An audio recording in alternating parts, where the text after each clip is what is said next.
विधानसभेची लगबग आता सुरू झाली आहे। अशात बहुचर्चित असलेल्या कर्जत मतदारसंघात महायुतीमध्ये उमेदवारांची गर्दी दाटली आहे, तर भाजपकडून देखील या मतदारसंघाची चाचपणी सुरू असल्याचं अधिकृत वृत्त आहे। अशात महाविकास आघाडीमधून नितीन सावंत यांचं नाव असताना राष्ट्रवादीचे सुधाकर घारे यांच्या नावाची देखील चर्चा सुरू होती। मात्र आता महाविकास आघाडीमधून पहिला उमेदवार जाहीर झाला असल्याची चर्चा आहे।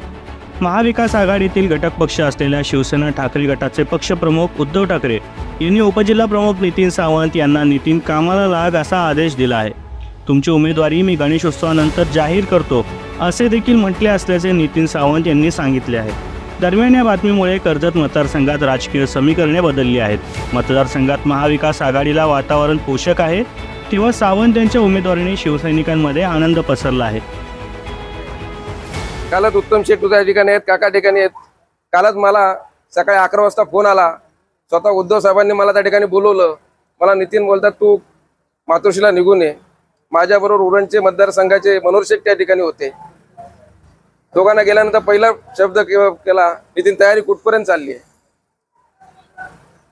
मी गणपती नंतर येतोय, तुम्हाला दोघांना तिकीट त्या ठिकाणी डिक्लेअर करतोय आणि तुम्ही कामाला लागायचंय।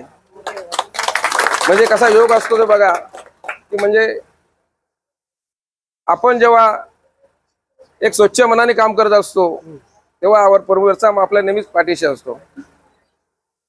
त्यांनी मला सांगितलं सगळ्यात आधी मला या कर्जत कालापूरमध्ये तुम्ही ज्या ठिकाणी बोलाल, या उरण आणि दोनच्या मध्य ठिकाणी मला बोलवा, आपण त्या ठिकाणी तो मेळावा घेऊन तो हे करणार आहे।